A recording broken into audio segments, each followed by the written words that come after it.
kelompok 10 dari kelompok hukum administrasi negara.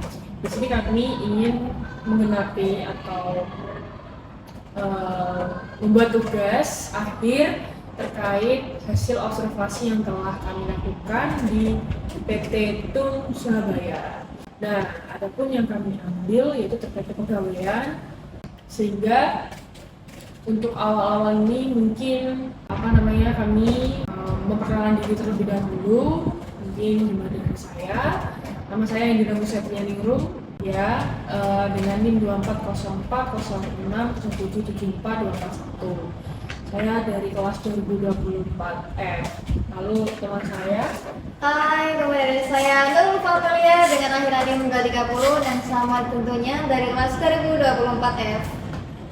Ya, lalu saya juga dari sekitar Farid Maulidina, bisa dipanggil Farid, dari kelas 2024 F dengan NIM akhiran 217. Dan saya yang terakhir Muhammad Khoir Lumam dengan akhiran NIM 236. Oke, mungkin kita bisa say halo dulu teman-teman. Halo teman-teman. Nah, adapun yang kita ambil judul atau studi kasus yang telah kita ambil yaitu terkait adanya analisis perkara kepegawaian pemberhentian CPNS atas nama Davi Anggun Vindayanti di RSUD Sidoarjo di Barat dengan nomor putusan 1-G/2024 PT TUN Surabaya. Nah, mungkin kita akan lanjut di tahap tujuan analisis terlebih dahulu. Kenapa kita menganalisis atau mengobservasi dari studi kasus ini tersebut. Adapun tujuan analisis dari kelompok kami itu yang pertama, kita menganalisis terkait pertimbangan hukum Majelis Hakim di PT TUN dalam memutus sengketa kepegawaian antara penggugat dan juga tergugat. Lalu yang kedua adalah terkait menilai penerapan pasal 48, pasal 56, dan pasal 121 Undang-Undang Nomor 5 Tahun 1986 tentang peradilan tata usaha negara sebagai dasar kewenangan, eksepsi dan juga rehabilitasi. Yang ketiga, yaitu kita mengidentifikasi untuk pelanggaran asas-asas umum pemerintahan yang baik atau AUPB yang menjadi dasar kasus hukum oleh PT TUN. Yang keempat adalah kita juga menilai implikasi dari putusan PT TUN terhadap perlindungan hak aparatur sipil negara atau ASN dalam kasus kepegawaian. Nah, itu tadi tujuan dari kami setelah kami mengobservasi yang kita lakukan di PT TUN Surabaya. Mungkin untuk lanjutnya terkait terkait kronologi dan lain-lainnya, mungkin kita awali dulu dengan tokoh-tokoh kali ya, Mbak ya. Misalkan Baik, semuanya sebelum kita masuk ke kronologi masalah, di sini izinkan saya untuk memperkenalkan beberapa tokoh yang terlibat dalam kasus tersebut. Yang pertama, ada penggugat atas nama Davi Anggun Vindayanti AMD. Kemudian dengan pihak kuasa hukumnya, yakni Farudin Lubis SHMH dan Bapak Herman Sakti Iman, yang mana beliau menggugat seorang Bupati Sidoarjo. Dengan pihak kuasa hukumnya, yakni Abdul Aziz, Dimas Pradita Resma, Aulia Amanda, Ines Nisalina, dan ada juga kuasa hukum tambahan yang diberikan kepada Diana Ambarukni. Di sisi lain juga terdapat Badan Pertimbangan Aparatur Sipil Negara BPASN, dan juga kasus ini ditangani oleh Majelis Hakim PT TUN Ibu Indrayani SHMH. Nah, baik, itu tadi adalah keterangan dari tokoh ataupun yang menjadi inti dari kasus ini tuh siapa aja sih, lalu yang menjadi narasumber ataupun yang lainnya, bahkan tergugat dan juga penggugatnya. Nah, mungkin kita bisa lanjut untuk masuk di kronologi awal itu seperti apa, atau masalahnya sebenarnya kita tidak tahu masalahnya itu seperti apa. Mungkin Mas Umar bisa dijelaskan, Mas Umar mungkin bisa dikemas secara singkat, padat dan jelas agar teman-teman yang menonton juga tahu dan juga mungkin untuk bapak-bapak dosen pengaku di mata kuliah ini juga bisa menilai. Lanjut Mas, Mas. Oke teman-teman, jadi sebelum kita banyak ke kronologi, perlu kita ketahui kasus ini ditangani oleh PT TUN atau Pengadilan Tinggi Tata Usaha Negara. Sebenarnya PT TUN sendiri itu secara hukum menangani kasus tingkat 2 atau banding. Namun ada beberapa pengecualian di mana PT TUN itu bisa menangani kasus tingkat pertama atau gugatan tanpa melalui penanganan sidang yang dilakukan oleh PT UN atau Pengadilan Tata Usaha Negara di tingkat 1 ya.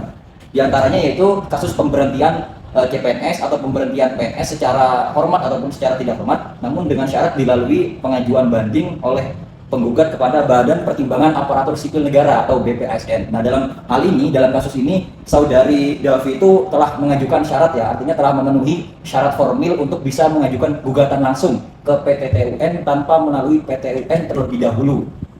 Oleh karena itu kasus ini kita angkat karena kita rasa menarik ya, karena melibatkan kepegawaian ya, kasus kepegawaian antara CPNS yang ada di Sidoarjo Barat melawan putusan Bupati Sidoarjo itu sendiri, yang mana saudari Davi ini dikatakan atau diklaim oleh Bupati Sidoarjo itu telah tidak masuk kerja selama akumulatif terhitung 91 hari, seperti itu teman-teman. Jadi untuk kronologinya itu akan lebih kita dalami lagi bersama dengan teman kita. Ya, untuk selanjutnya yaitu kita mungkin akan dijelaskan atau kita mengetahui terkait pembeberan barang bukti, atau biasanya kan tadi kan kronologi awal sudah jelaskan terkait masalah itu awal seperti apa. Nah, ketika sudah masuk persidangan, apa sih yang dikeluarkan, apa yang menjadi bukti kuat untuk tergugat maupun jadi penggugat juga. Mungkin Mbak Farin bisa menjelaskan secara rinciannya itu seperti apa? Oke, jadi di sini untuk proses pembuktiannya si pembelaan penggugat atau si Davi Anggun ini memberikan alibi bahwa dia sudah mengajukan bukti medis dan izin sakit akibat kecelakaan saat latihan Laksar CPNS. Lalu ada juga dari pembelaan tergugat yakni Bupati Sidoarjo. Beliau mengatakan karena berdasarkan pembelaan dalam laporan tersebut harusnya tertera absensi dan ketentuan PP nomor 94 tahun 2001 tentang disiplin PNS. Dan pertimbangan hakim sendiri menyatakan bahwa Majelis Hakim PT UN menilai terdapat pelanggaran asas pencermatan dan keadilan AUPB karena tergugat tidak mempertimbangkan alasan sah perdata. Jadi di sini bisa disimpulkan bahwa si penggugat bisa dibilang apa ya? Saudari Davi itu? Ya. Kenapa? Salah atau? Ya, jadi dia telah melanggar beberapa asas-asas umum pemerintahan yang baik seperti itu, saudari Davi. Nah, betul. Nah, mungkin kita setelah dibeberkan terkait barang bukti atau hasil dari persidangan, maka di akhir pasti akan dikeluarkan pertimbangan hukumnya itu seperti apa. Mereka dengarkan masing-masing. Jadi untuk pertimbangan hukumnya menimbang bahwa maksud dan tujuan gugatan penggugat adalah sebagaimana yang diuraikan, seperti menimbang bahwa objek sengketa dalam perkara ini adalah keputusan Bupati Sidoarjo nomor 880/1376/438.6.4/2023 di tanggal 25 November tahun 2023 terkait pemberhentian dengan hormat tidak atas permintaan sendiri sebagai calon pegawai negeri sipil atas nama Davi Anggun Hindayanti dengan NIP 1989122522023 Manakala yang menjadi nilai akhirnya adalah yakni mengadili dalam eksepsinya adalah menolak eksepsi tergugat seluruhnya dalam pokok perkara. 1. Menolak gugatan penggugat seluruhnya. 2. Menghukum penggugat untuk membayar biaya perkara sejumlah Rp518.000. Nah, demikian, hal itu diputuskan dalam rapat permusyawaratan Majelis Hakim Pengadilan Tinggi Tata Usaha Negara Surabaya pada hari Rabu, tanggal 9 Oktober 2024 oleh Dr. Disiplin F. Manau SH.MH sebagai Hakim Ketua Majelis, lalu didampingi oleh Bapak Rianto SH dan juga Bapak Gatot Supriyanto SH.M.Hum. Jadi, masing-masing sebagai hakim anggota. Putusan diucapkan dalam persidangan yang terbuka umum melalui sistem informasi pengadilan atau SIP pada hari Rabu tanggal 16 Oktober 2024 oleh Dr. Disiplin F. Manau SH.MH sebagai Hakim Ketua Majelis. Jadi bisa diputuskan bahwasannya di sini yang menanggung beban perkara itu adalah dari penggugat, dari Ibu Davi tersebut, karena memang secara administratif adalah memang apa yang dilakukan oleh Pak Bupati atau oleh Bupati Sidoarjo memang benar apa adanya, karena mungkin Ibu Davi tersebut melayangkan gugatan tersebut atas dasar ketidakterimaan, apalagi itu kan masih baru dengan yang dilihat adalah kecelakaan tersebut kan terjadi ketika laksar pelatihan CPNS tersebut, sehingga hal itu pasti menimbulkan rasa tidak terima ataupun hal sebagai apapun itu, sehingga ketika di PT TUN yang menjadi pemenangnya adalah dari Bupati Sidoarjo tersebut. Begitu teman-teman. Nah, mungkin di akhir ini adakah tambahan dari teman-teman, mungkin sekedar pendapat dari masing-masing dari kita terkait kasus ini? Mungkin dari kita ada yang bisa, atau ada yang mau 1 atau 2 lah untuk memberikan pendapat terkait kasus ini. Karena kan pada mata kuliah ini juga kita disampaikan oleh dosen pengampu kita, karena kita fokusnya bukan di masalahnya, karena fokus kita adalah kenapa permasalahan tersebut bisa masuk, bisa ke PT TUN atau ke PT UN, lalu letak yang menjadi sering masalahnya oleh publik itu apa. Mungkin dari Mbak Ulfa, Lari, Mas Mom sendiri pendapatnya secara singkat aja sih supaya menjadi closing statement kita nantinya. Mungkin aku sedikit memberikan pendapat ya. Belajar dari permasalahan ini, jadi kan kita tahu dan hal tersebut juga menunjukkan bahwasanya PT TUN Surabaya memiliki peran penting dalam menjamin keadilan administratif, apalagi bagi seorang ASN di bidang kepegawaian. Dan juga dari masalah ini pula kita juga harus belajar bahwasanya untuk menjadi seorang pejabat publik wajib mempertimbangkan alasan kemanusiaan dan juga berpisah sebelum mereka menjatuhkan sanksi. Karena nanti malah jatuhnya kayak tadi ya, berdasarkan pada ketidakterimaan, kekecewaan, hasil kalah dalam persidangan. Bisa jadi pembelajaran lah untuk kita semua di sini. Ya benar, memang mungkin dalam segi kita mungkin kedepannya ketika menjadi pejabat publik memang alangkah baiknya kita juga harus profesional. Ketika memang kita salah ya salah, ketika benar juga benar, karena tidak mungkin juga mungkin ada beberapa hal, beberapa konteks yang mungkin ada konteks salah bisa dibenarkan, namun tidak semua. Tetapi kita apalagi di masih awal terkait kecelakaan tersebut itu kan juga pasti kan ya menimbulkan rasa kecewa yang sangat mendalam, apalagi PNS itu bukan suatu hal yang mudah, pasti juga tantangan juga luar biasa. Sehingga pada kasus ini juga disinggung terkait AUPP, terkait asas untuk dari pelayan publik sendiri.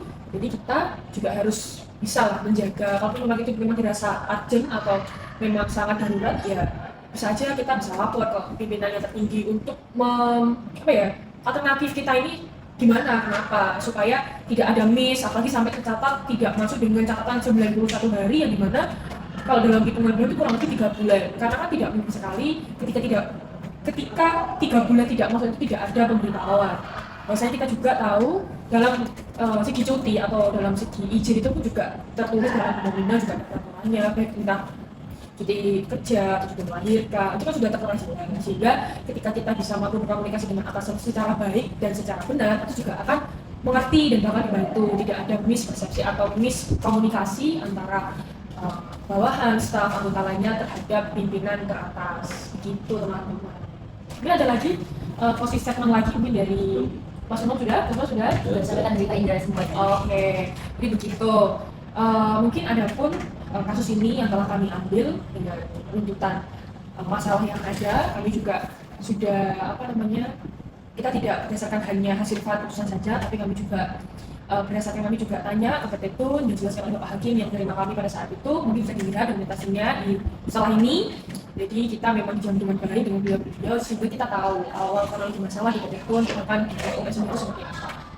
Nah, mungkin sekian dari kelompok kami, semoga tugas pada mata kuliah ini bisa menjadikan ilmu dasar atau ilmu pengetahuan yang paling dasar untuk kami, sebagai semoga ketika kami menjadi pelayan publik atau apapun itu, kami bisa mencontoh atau melihat dari segi baiknya, bisa kita jadikan pelajaran. Mungkin seperti itu ya teman-teman. Ya. Oke, itu sekian dari kami. Terima kasih dan kami mohon izin untuk bapak-bapak dosen kami, Pak Renda dan juga Pak Renda. Semoga video ini juga menjadikan nilai tugas akhir kami yang benar-benar bisa dapat kami jadikan nilai akhirnya. Oke, begitu. Terima kasih. Sekian. Assalamualaikum warahmatullahi wabarakatuh. See you.